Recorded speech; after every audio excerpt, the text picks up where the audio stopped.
अस्सलाम वालेकुम एवरीवन, मैं हूं आपकी इंस्ट्रक्टर नूर और आज का हमारा टॉपिक है डायमेंशंस ऑफ द मैट्रिक्स। और एक और डायमेंशन तो बेसिकली एक डेफिनेशन होगी। बेसिक जो टॉपिक है वो है how to find basis set of a vector space. ठीक है, अब पहले हम ये डायमेंशन जो है वो बेसिस सेट से रिलेटेड है तो हम उसको बाद में देख लेंगे। पहले हम देख लेते हैं how to find basis set. पहले तो हम इसकी फॉर्मल डेफिनेशन और फॉर्मल स्टेप्स देख लेते हैं, उसके बाद हम इसकी जब एग्जांपल करेंगे तो सारे स्टेप्स को प्रैक्टिकली परफॉर्म करेंगे और आप लोग और बेहतर तरीके से समझ सकेंगे। तो पहला स्टेप ये है, form the linear combination for the given vector. ठीक है, बेसिकली वो आपको एक वेक्टर प्रोवाइड करेंगे। ठीक है, आपने उसके हिसाब से जो है वो एक लीनियर कॉम्बिनेशन तैयार कर लेना है।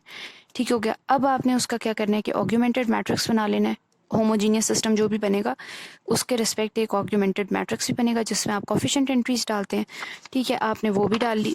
उसके बाद आपने क्या करना है कि उस ऑग्यूमेंटेड मैट्रिक्स को आपने रिड्यूस रो एचेलॉन फॉर्म के अंदर कन्वर्ट कर देना है। ठीक है, और उसके बाद आपने क्या करना है, the vectors corresponding to the column containing leading ones form the basis set.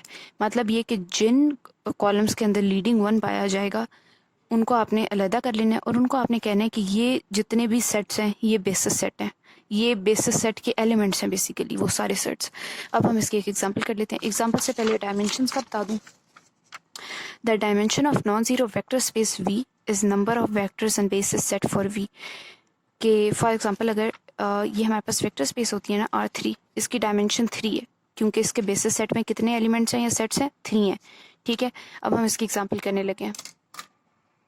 अब हमारे पास एक क्वेश्चन है, पहले तो हमने लेट किया कि V हमारे पास एक वेक्टर स्पेस है, चलें हम कह देते हैं कि वो R3 के इक्वल है। ठीक है, और हमारे पास एक सेट S है जो कि इसका स्पैनिंग सेट है। स्पैनिंग सेट के जो बेसिकली एलिमेंट्स हैं वो है V1 V2 V3 V4 V5, वो इटसेल्फ वेक्टर्स हैं। अब हर एक वेक्टर की जो वैल्यू है वो हमारे पास गिवन है। ये 1 0 1 3 इसमें जो है वो कॉलम्स है, 1 रो है। ये थोड़े से साथ साथ लिखती है मैंने मिस्टेक से। उसके बाद V3 है 1 1 2, V2 है 0 1 1, V4 है 1 2 1 एंड V5 है -1 1 एंड -2। अब मैंने आपको बताया था कि पहले तो आपने एक लीनियर कॉम्बिनेशन की फॉर्म में इन्हें लिख लेना है। उसके लिए हमने क्या करना था कि हर वेक्टर को हमने एक कांस्टेंट से मल्टीप्लाई करना था और उसको इक्वेट कर देना था हमने जीरो मैट्रिक्स से। ठीक है, वो मैं आपको करके दिखाती हूँ। अब हमारे पास जो है वो मैंने सारे वेक्टर्स को लीनियर कॉम्बिनेशन की फॉर्म में लिख दिया है। एक कांस्टेंट को एक वेक्टर से मल्टीप्लाई किया और उसको इक्वेट कर दिया जीरो वेक्टर से। ठीक है, ये A1 into V1, A2 into V2, A3 into V3, A4 into V4 and A5 into V5। अब हमने क्या करना है, अब हमारा अगला स्टेप था कि या तो आप इसको इक्वेशंस के फॉर्म में कन्वर्ट कर लें, लेकिन वो इतना इफेक्टिव नहीं रहेगा। आप सिंपली इसका ऑग्यूमेंटेड मैट्रिक्स लिख लें। ठीक है, या इक्वेशन की फॉर्म में भी कर लें, अगर करना है आपको ईजी हो जाएगा। ठीक है, तो मैं आपके सामने इसको मैट्रिक्स की फॉर्म में लिख के दिखा देती हूँ। ठीक है, सिंपली अब जो है वो मैंने एक मैट्रिक्स बनाना है 1 0 1 0 1 1 1 1 2 एंड हमारे पास आ गया 1 2 1 एंड -1 1 एंड -2। अब यहाँ पे अक्सर लोग जो है वो पार्टीशन करके 0 0 0 लिख देते हैं। अगर आप लिखें या ना लिखें इसका कोई फ़र्क नहीं पड़ता। वो इसलिए फ़र्क नहीं पड़ता क्योंकि ये ज़ीरोज़ हैं, आप इनको मल्टीप्लाई करें, ऐड करें, जो मर्ज़ी करें, इन्होंने हमेशा ज़ीरो रहना है। ठीक है, अब हमारे पास ये मैट्रिक्स आ गया, इसको हमने फटाफट कन्वर्ट कर लेना है रिड्यूस रो एचेलॉन फॉर्म के अंदर, और वो मैं करके आपको बताती हूँ फिर। अब मैंने जो है वो इसमें एलिमेंट्री रो ऑपरेशंस किए और इसको कन्वर्ट कर दिया किसमें, ऑग्यूमेंटेड मैट्रिक्स को मैंने कन्वर्ट कर दिया रिड्यूस रो एचेलॉन फॉर्म के अंदर। अब मैंने ये देखना है कि किन रोज़ के अंदर जो है वो किन कॉलम्स के अंदर लीडिंग वंस आ रहे हैं। इसके अंदर आ रहा है, इस कॉलम में भी लीडिंग वन आ रहा है, इसमें नहीं आ रहा, इसमें लीडिंग वन आ रहा है।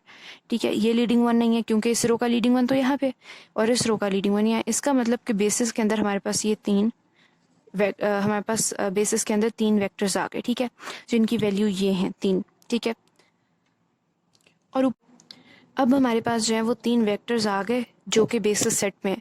ठीक है, अब एक की वैल्यू होगी 1 0 0, एक की होगी 0 1 0, एक की होगी 0 0 1 और ये है V1 V2 एंड V4।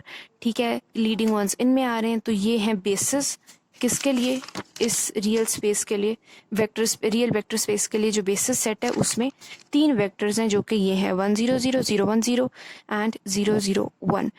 ठीक हो गया। ये बस सिंपली थोड़े से स्टेप्स हैं, मैं रिपीट कर देती हूँ कि पहले आपने क्या करना है, आपने एक लीनियर कॉम्बिनेशन लिखना है इनका, ठीक है, उसको आपने कन्वर्ट करना है ऑगमेंटेड फॉर्म के अंदर। आप इक्वेशंस के थ्रू भी कर सकते हैं, लेकिन वो एक स्टेप ज़्यादा ऐड होगा, तो छोड़ें उसको, डायरेक्टली इसको ऑगमेंटेड मैट्रिक्स में कन्वर्ट करें, उसके बाद रिड्यूस्ड एचेलॉन फॉर्म में कन्वर्ट करें, और उसके बाद आप देखें कि किन कॉलम्स के अंदर लीडिंग वंस है। जिन कॉलम्स में लीडिंग वन है वो बेसिकली बेसिस सेट में इंक्लूड हो जाएंगे।